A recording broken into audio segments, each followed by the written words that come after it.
फर्ज बनता है कि हम इस मुल्क को भंवर से निकालने की तदबीर करें।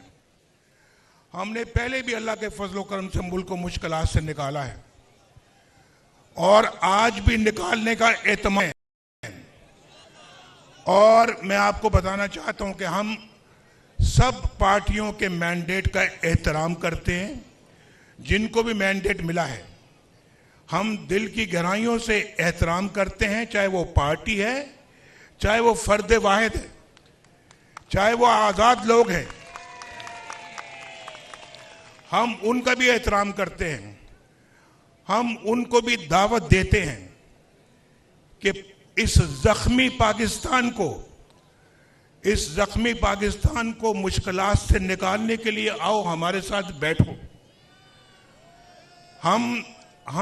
हम सिर्फ और हमारा एजेंडा सिर्फ और सिर्फ एक खुशहाल पाकिस्तान है, जो हमने पहले भी करके दिखाया है। और आप जानते हैं, आपको मालूम है कि किसने इस मुल्क के लिए क्या किया है, हमने क्या किया है, वो आपको मालूम है। हमने कौन कौन से मंसूबे बनाए, आपको मालूम है। हमने किस तरह से पाकिस्तान को फाइनेंशियल मुश्किलात से निकाला, किस तरह से मईशत को ठीक किया, वो आपको मालूम है। पाकिस्तान किस तरह से खुशहाल होता चला जा रहा था, वो आपको मालूम है। पाकिस्तान की कौन कौन सी दिफाई सलाहियत को अल्लाह के फजल करम से हमने उसके लिए अपना किरदार अंजाम दिया, वो आपको मालूम है। हमने, चाहे वो मुआशी है, चाहे वो पाकिस्तान का दिफाई है, पाकिस्तान की मुआशरती निज़ाम है, और पाकिस्तान का कोई जो है वो मुआशी और मुआशरती सबके बारे में न सिर्फ कि हमने उसके लिए काम किया, अपनी भरपूर खिदमत की है। और ये रिकॉर्ड है हमारा। मैं आज आपसे अपने रिकॉर्ड के हवाले से बात कर रहा हूं, कोई जुबानी जमा खर्च नहीं कर रहा। आपको अच्छी तरह मालूम है कि पाकिस्तान मुस्लिम लीग नून का ट्रैक रिकॉर्ड क्या है। तो अल्लाह का फजल है कि हम पाकिस्तान का दर्द रखते हैं अपने सीने में, और आज हमें जो मैंडेट मिला है, जरूरी है कि दूसरी पार्टियां बैठकर मिलकर एक हुकूमत कायम करें और पाकिस्तान को इस भंवर से निकालें। आज पाकिस्तान ये मैंडेट मिला है, ये बार बार हम मुतहम्मल नहीं हो सकते इस, भाई नहीं, फिर नारेबाजी कर रहे हैं आप। बार बार इस बात के मुतहम्मल नहीं हो सकते कि हम मुल्क के इंतखाबात करवाएं। ये मैं कल यहाँ पे आया हुआ था, कल यहाँ पे हम बैठे हुए थे, सब आए हुए थे, और आप में से बहुत सारे लोग आए हुए थे, लेकिन नताइज अभी आ रहे थे, मुकम्मल नताइज आए नहीं। वरना कल ही बात करने का इरादा था, तो उस वक्त तो बात इसलिए नहीं की कि अभी नताइज बहुत कम आए हुए थे, और यहाँ पर 10% 12% नताइज अभी आए थे। लोगों ने अपनी राय कायम करनी शुरू कर दी। ऐसे तो नहीं होता ना, और ऐसे होना भी नहीं चाहिए भाई, ऐसे नहीं होना चाहिए। देखें, इस मुल्क के अंदर सब इदारे, सियासतदान, पार्लियामेंट, अफवाज पाकिस्तान, अदलिया, मीडिया, सब मिलकर अपना एक पॉजिटिव किरदार अदा करें पाकिस्तान को इस भंवर से निकालने का। ये सिर्फ इसहाक डार की या शहबाज शरीफ साहब की या मेरी या इनकी सबकी किसी की जिम्मेदारी नहीं है भाई, सबकी जिम्मेदारी है, सबकी जिम्मेदारी है।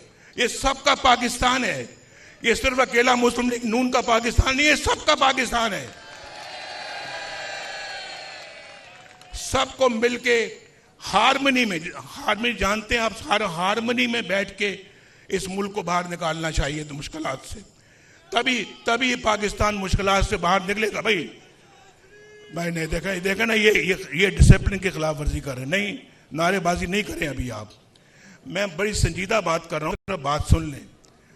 तो भाई आपकी जिंदगियों का सवाल है, इन बच्चों के मुस्तकबिल की जिंदगियों का सवाल है, इन छोटे छोटे बच्चों की या आइंदा मुस्तकबिल का सवाल है।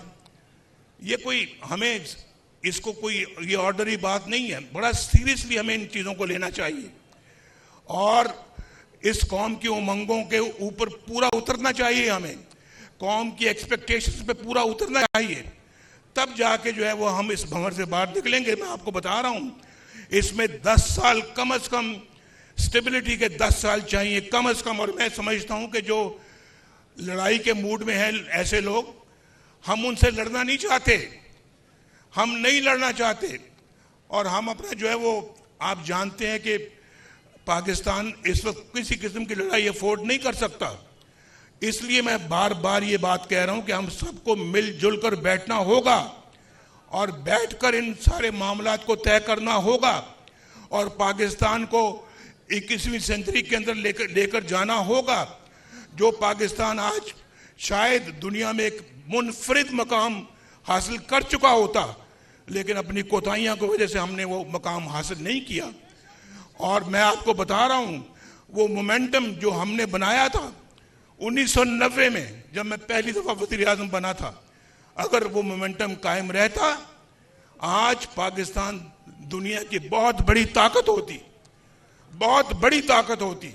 और फिर बीच में हमने न्यूक्लियर का जब टेस्ट किया, न्यूक्लियर पावर बने, वो तो अल्लाह ताला की खास रहमत हुई थी उस जमाने में कि पाकिस्तान, लोग कहते हैं इक्तिसादी तौर पे भी इतना मजबूत है और दिफाई तौर पे भी इतना मजबूत है। आज भी आपकी तरफ कोई मैली आंख से नहीं देख सकता, क्योंकि आपके पास न्यूक्लियर पावर है। लेकिन हम इसका जिक्र नहीं करना चाहते। हम अपनी खिदमत, आपको पता है, हम गिनवाना भी नहीं चाहते, लेकिन आपको पता है कि मुस्लिम लीग नून की क्या खिदमत हैं। आपके सामने मैं खड़ा हूं, ये देखो 1990 से लेके आज तक का रिकॉर्ड मंगवा लें, आप देख लें, आप टेलीविजन पे देख लें, अखबारों में पढ़ लें, आप देख लें कि हमारी खिदमत क्या है। और फिर मैं दूसरों के साथ मुआवजा भी नहीं करना चाहता। मैं नहीं चाहता कि हम किसी से अपना मुकाबला करें। हमारी अपनी एक अल्लाह के फजलो करम से मुनफरिद पोजीशन है जो कि पाकिस्तान की कौम जानती है।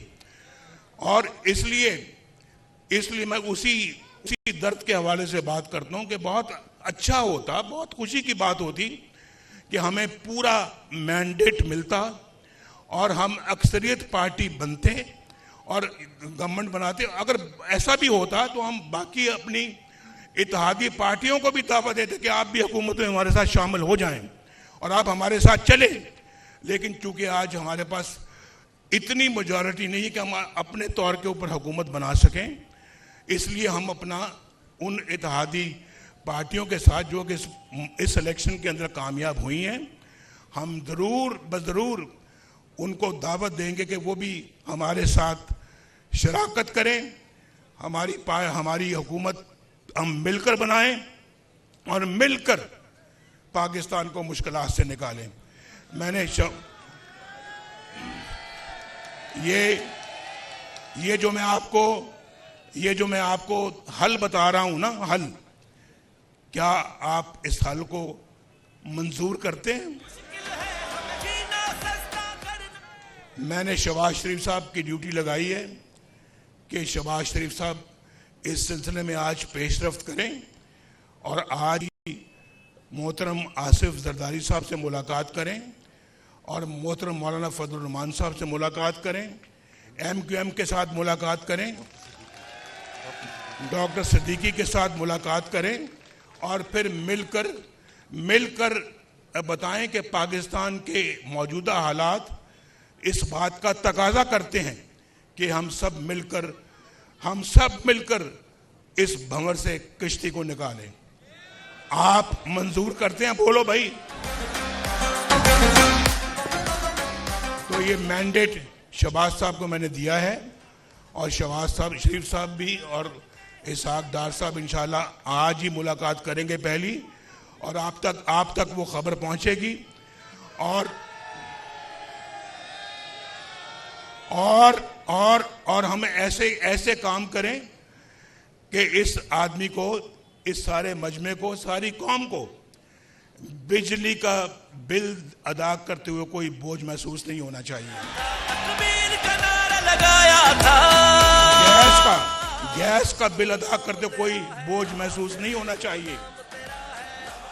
पेट्रोल खरीदते वक्त अपनी गाड़ी में या मोटरसाइकिल में पेट्रोल डलवाते वक्त कोई बोझ महसूस नहीं होना चाहिए। बच्चों के स्कूल की फीस अदा करते हुए कोई बोझ महसूस नहीं होना चाहिए।